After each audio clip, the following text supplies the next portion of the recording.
happening here, baby, or what? By that time, fast at me with the said it's time to blow, you know. So out the door we go, back to the ride. Steve inside and alive, and off we drive. See, I hurt my lower lumbar, you know we never get far. Riding around in a stolen police car, so we dropped it off and piled in the caddy. Steve was driving, cause I had to talk to my man. Folks, I don't know anything about any setup. You can torture me all you want. Torture you, that's a good idea. I like that one. Running around, robbing banks, all whacked up with Scooby snacks. Running around, robbing banks, all whacked up with Scooby snacks. Now I don't give a fuck about the Hell's Gate, ain't funkin' the crowd, man, I'm still standing up straight. So we do these jobs, make a little money. No one gets hurt if they don't act funny. On the way to the yacht, we almost got caught. Fast shooting mailboxes going where the cops is, yeah. They asked the donuts adjacent from the phone whose mailbox fast had just exploded. They gave chase from our man Steve's and Ace, and we lost those brothers with haste. We cast it off, and along we went off Bermuda to an island resort we rented. Jonathan, I need you cool. Are you cool? I am cool. Running around, robbing banks, all whacked up with Scooby snacks. Running around, robbing banks, all whacked up with Scooby snacks. Running around, robbing banks, all whacked up with Scooby snacks. Running around, robbing banks, all whacked up with Scooby snacks. Okay, on the line I've got Frank and Fast from the Fun Loving Criminals. Hi guys. How you doing, bro? Thanks for doing this interview for me. Well, thank you. So guys, has it been a while since the last album? It's been a bit, yeah. Yeah. And why such a long sort of gap? Was there a sort of bit of productive time in that period, or you were just sort of taking a break or busy doing sort of this, that, the other projects or whatever? We're doing some other projects. Frank and I have a reggae band called Radio Riddler. We released an album of Prince covers of the Purple Rain soundtrack, and we toured that with Ali Campbell, UB40. But, you know, basically the old singer didn't want to do new music, and that's why we did another cover record, another Mimosa, which none of us were into. The fans weren't into it, but because they want new music. So in 2021, when Huey quit the band, Frank and I soldiered on because we still got a lot to say with FLC. We put out 2 EPs of music, so that's in essence an album. Frank, a year ago, Frank and I said, let's do a full album.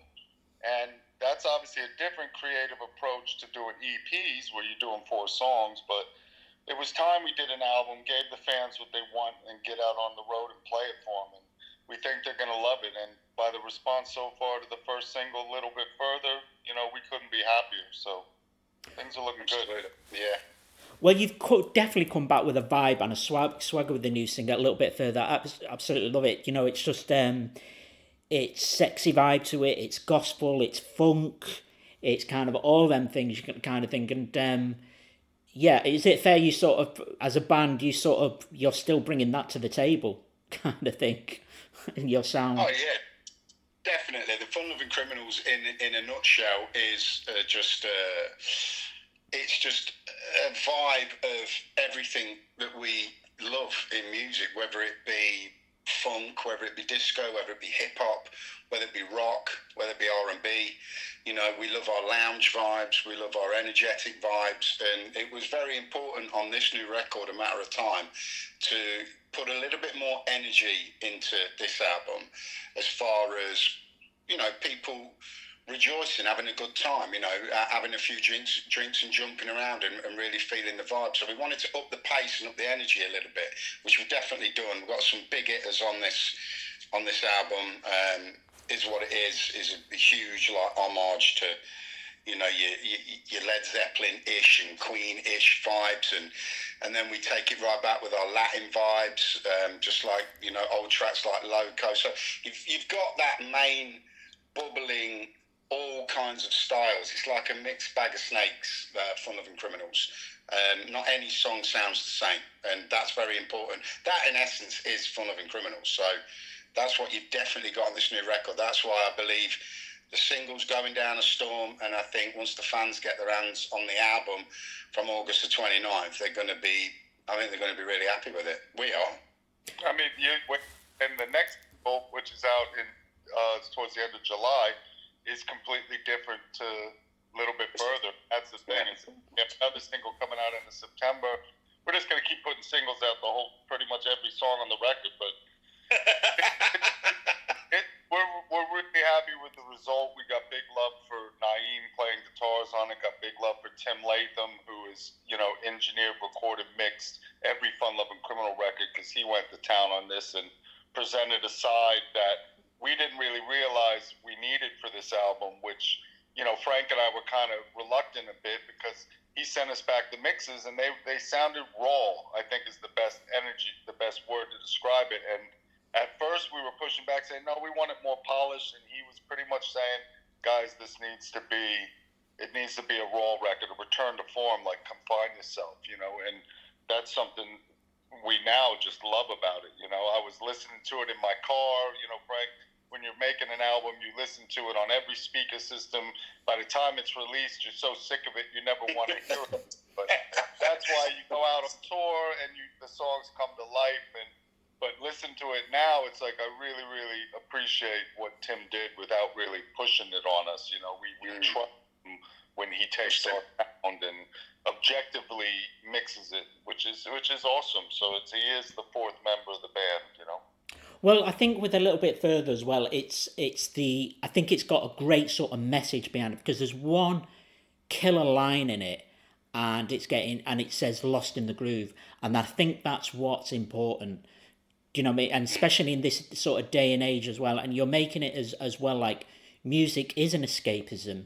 It is important for whatever is going in the world, kind of thing, because getting lost in the groove, whatever is going in your life, can just take you somewhere else. It can make you forget all your trouble. And I think that's it. I think that's just it's really got that important message, I think, to it as well. That's the whole premise of that song. It's a song for living for the good times. You know, some people say living for the weekend. You know, you're at work 9 to 5, Monday to Friday, and then you really look forward to Friday night getting together with your family or your friends and just rejoicing, whether or not that's having a boogie, because, you know, the world at the minute is so shitty, and every news stream is just depressing. And this song is about, well, the summer's coming, let's forget about that, let's go out and push it, and you know, try and smile at the world and have a good time. That's the real message behind going a little bit further. Just go there a little bit further towards the end of the week, then you'll have the weekend to yourself. That's the idea of the song. It's what our band's always done too. Our band's always been about forgetting about your problems and, you know, leaving work at the workplace and coming out having a good time. And, you know, music, like you said, is a healing. It's a healing medium. So it's amazing that you can put music on depending on your mood, and hopefully it'll lift you out of darkness and bring you towards the light. Yeah, definitely. And the proudest thing about that is it was a real earworm. You know, the melody just gets stuck in your head. You've only got to hear it twice, and all day you're just whistling the melody line, which is, you know, one of my favourite things about that song. Yeah, and as a band as well, obviously you put so much into the sound, and obviously that's important, what comes out in the speakers and stuff like that. What about sort of like the videos as a band kind of thing? Is that sort of like just as important to you to sort of like get that sort of good, to capture it on video as well as to make it with the sound kind of thing? Or is it, you know, what are your sort of because it's just so different now with, because I know a lot of bands, they just like, it's pointless making video. We have to make videos purely because of promo kind of thing. But what's your sort of intake on it? Some videos, like we're working on a video for a track. Frank's and a videographer that he works with in Leicester, working on a video for a track off the album called 1972. That's, it's got a lot of work going into the edit, and that'll be great. We can't wait for the fans to see that. A little bit further, we've done a bunch of little mini videos, to kind of fit the social media platform, and we've done some more full-length videos with, we just put out one with the disco vibe, an old Joan Collins movie, and I noticed that. Nowadays, you can release videos and they won't be taken down if you're using other people's stuff. So I think what's important for us though is we want live videos. So like we're going to Malta tomorrow, and we're going to play a little bit further in the set. So we're going to encourage the people at that show to get their phones out, film the song, post it, tag us, and then that in itself could be a video, because it's really important for us that we still let the people that are maybe the casual FLC fans know there has been a big change 4 years ago, and we're over it, we're beyond it, but a lot of fans don't know that, and it's important they know that Naeem is coming into the band and is just killing it. So it's important that we can let the people know that in any way possible. But yeah, videos suck to make and they cost too much money. But, we just had a comment today because for like Spotify, you can have those little 5-second canvases. Oh, right. It shows a little video clip and it's fancy. It's only on like iPhones and Android. It doesn't work on iPads and stuff. So it's kind of pointless, but it's kind of cool. And we got a comment on it saying, oh, you just used AI to put your dogs over the album artwork. How hard is it to film at a racetrack with your dogs? And I just replied, well, it's really hard. Yeah. we could do it through Kling AI, and it takes 2 minutes to process. So we're not afraid of AI when it comes to doing a Spotify canvas. We're a little afraid of AI when it comes to controlling nuclear codes and stuff, but that's another story, Yeah. Well, you're taking. Yeah, I mean, we are going to be shooting a video though over in Malta. Very nice. Tomorrow, the next day, for the next single, which is going to be fun, and we're doing it in the true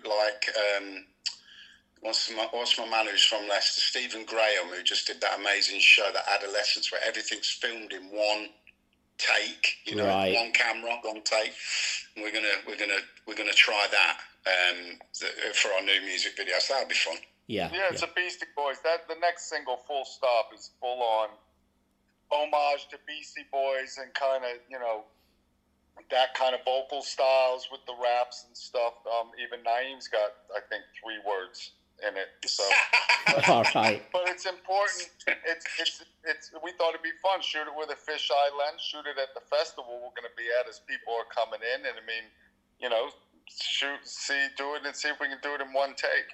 Which you end up, like Stephen Graham will tell you, because he's done a few projects that are one take. He did that Chef film. Yeah, that was great. Yeah, right. And he's got the other thing on Netflix. I don't watch much TV, but it's like doing something in one take is hard when it's 90 minutes long. Our song's 2 minutes 45 seconds, so we should be able to manage that. Should be able to muster that up.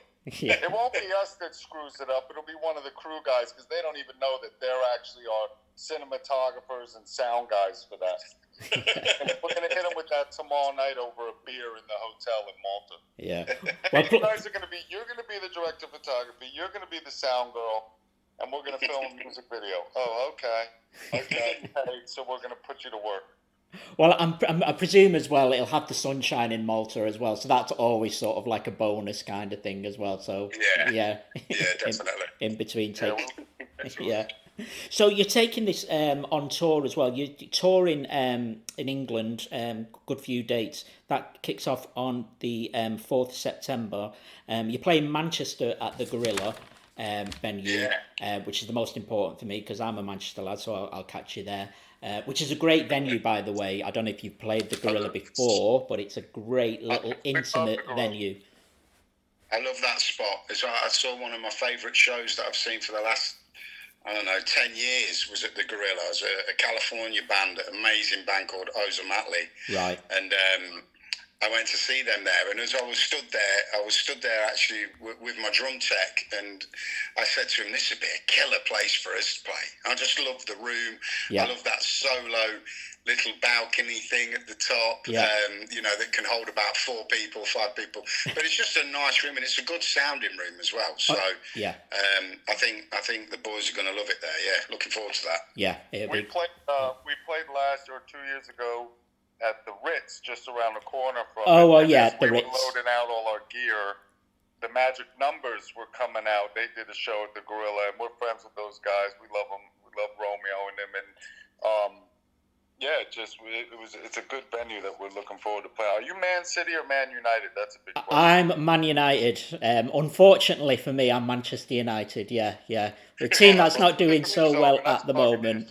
But let's not talk about that. I don't even know about that, but the drum tech that Frank's talking about is from Manchester, and he's Man City. Big shout out to Nico Spiro in the house. Oh, right, okay, right. We love playing Manchester, though. It's just a great. So the Gorilla gig, I know it's on a Sunday, but it's going to be fun, man. We've always had good times playing there, and it's a great little venue that'll be perfect for this new album. Yeah. Good. It'll be great. Yeah. As a band, has band now, like, with the period going over like 30 years, sort of like together, as a band kind of thing, members kind of, have you sort of set out have you set your sort of like dream targets, sort of like, is there any sort of thing on your wish list to sort of like do, I don't know, that could be working with a producer that you've always admired over the years, or work with a certain session player? Is there just sort of anything, or do you just think, no, we've pretty much done it, we've pretty much done that? For me, South America. I want to play in South America because for decades they've wanted us to come down there, and I mean it's a hard place to tour. Like bands over here trying to tour in Australia or the United States, and South America's a big one for me. I don't know. What do you think, Frank? I would like to go back to America only with like a triple header. I'd love fans to be able to come out and see 3 acts or maybe 2 acts that they really enjoyed over the period of each individual act, and we all go out on tour together. I just think it'd be a great vibe. I think it'd be really good for us to play in front of other bands' fans that are there for the right reasons, to come and see a band that are still going, that have stood the test of time and want to have a great night. So that's the only other thing really I'd want to do. Pretty much done everything. There's nothing really there's nowhere I really want to go. I'd like Fun Loving Criminals to play in Japan. Maybe that's one. If we could go back to Japan and play there, that'd be great. But apart from that, and going back to the States on a proper tour with like a triple header, maybe us, I don't know, Ozomatli and somebody else, or I don't know, with Citizen Cope and somebody else, whatever it may be, that'd be fun. But apart from that, I'm pretty content with everything we've ever done. Yeah. Roots Maneuver would be good, and we know that he's recovering from an injury that he sustained years ago, but he's a band that he's an artist with a band that we could play everywhere with him, go on a big tour. And I mean, it was like back in the days when Frank was saying, when we went to Japan for only one show at the Fuji Rock Festival in the early 2000s, Joe Strummer was on that show with us, and we got friendly with him because we did a bunch of shows around that time with him, and our dream at the time was, oh God, if we could only get the Clash to reform and we go support them on a worldwide tour, it would be just mega. It never happened, unfortunately. May Joe rest in peace, but it's just Roots Maneuver would be a sick tour to do. I mean, creatively with the music, we're doing exactly what we wanted because three's a crowd, and it's hard. It was hard for us in the past 15 years to produce our music, stick to the formula of Fun Loving Criminals with, people that didn't really want to do it like we did. The heart wasn't in it anymore. So to be able to do the 2 EPs, this album where it's pretty much Frank and I calling the shots and sticking to the FLC formula that we know and love, it's. We're not going to change that. We tried working with producers. It didn't work out well. And we worked with a couple good producers. It was just, they took the rawness out of FLC. And that's what I think the fans have grown to love, is that we have a sound that is unto ourselves, and I think it's something that gets polished out in music when a bunch of bands, young bands, just get some producer involved. We work every record. We work with Tim Latham, who engineers and mixes our music, because it's part of the formula, and we don't change the FLC formula. We've adapted it. We've expanded upon it, especially when it comes to the stories and the lyrics and the songs, and adding more melodies to our music. But the skeleton of the song and the formula is the same Pretty much as the same. back in the 90s. Yeah, man. Yeah. You don't need a producer, Kieran, if you've got one guy that's got a studio up in Leicester, which is me, and you've got one guy who's got a studio down in London, which is Fast, and then you've got Tim Latham. It'd just be a waste of money getting a producer. There's nothing that the three of us can't make sound great, in my opinion, or I wouldn't do it.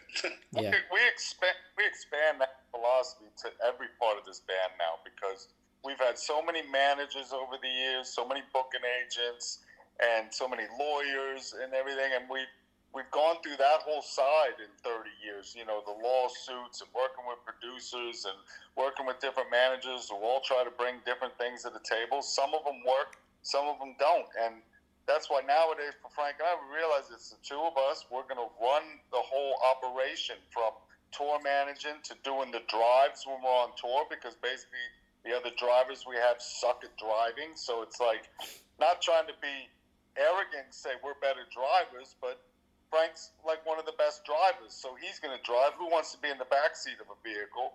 And I mean, managing a band, answering those emails, advancing shows, doing all that stuff. We have a friend named Wayne Lazar who helps us with stuff, just because there's a lot of emails we don't want to deal with.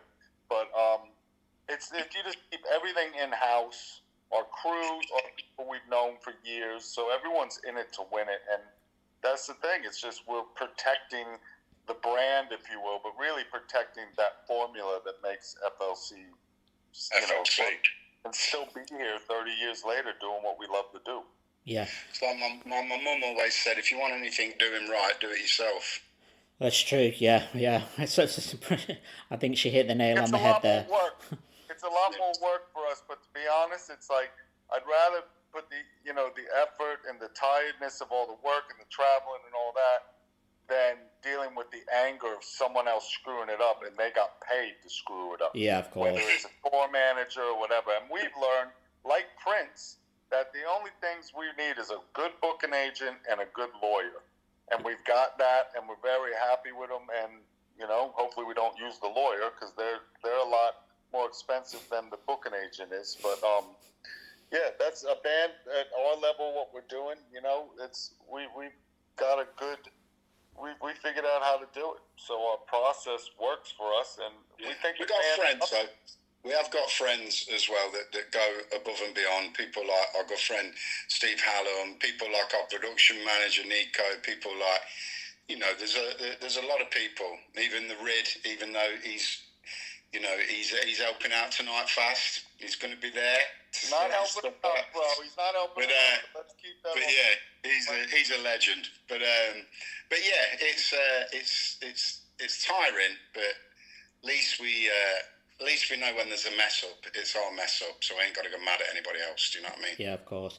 And with the process of this new album, was it sort of recorded like the old school way? And what I mean by that, the old school way, is like everyone in the studio kind of thing, because I've noticed now things obviously, and this what I noticed really I noticed within the COVID period, because obviously people weren't allowed to sort of being together.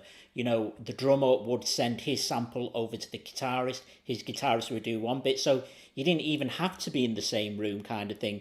How sort of guys did you work on this album kind of thing? Was it just sort of like proper studio, or were you doing your bit at home, sending it over to him? Bit of both.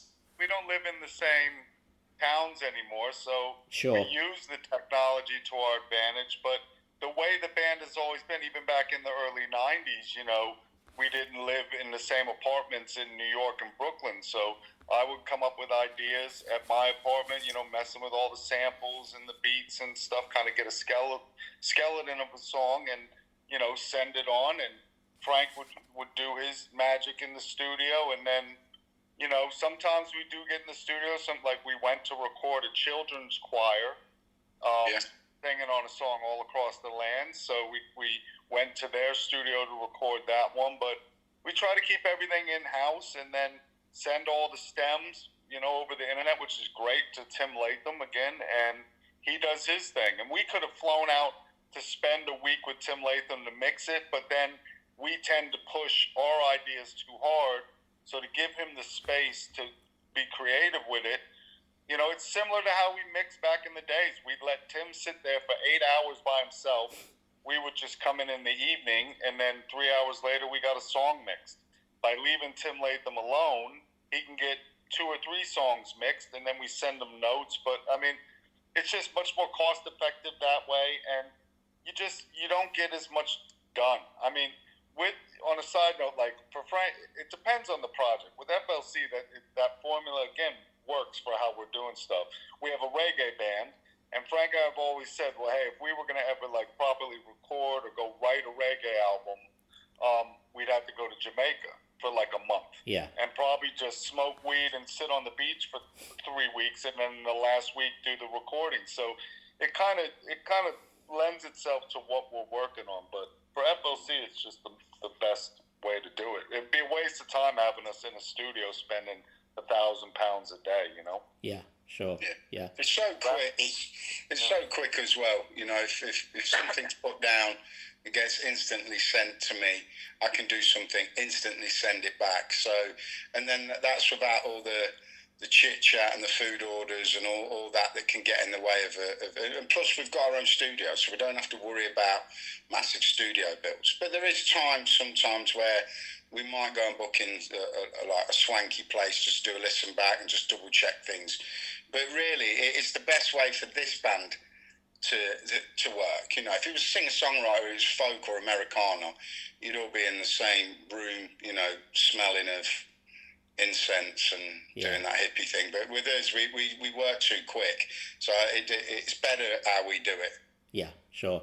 Okay. So, like I was saying as well, obviously, like with the tour, that's going to kind of thing. So what's sort of the plan for the band at the moment? You're just sort of going to do this tour, and then sort of maybe next year sort of obviously look to go, if you can go further afield, because I know, like you're saying, your wish list to do maybe South American stuff like that. But if not, would there be sort of like thinking of maybe festivals next year on the line, or is that sort of like too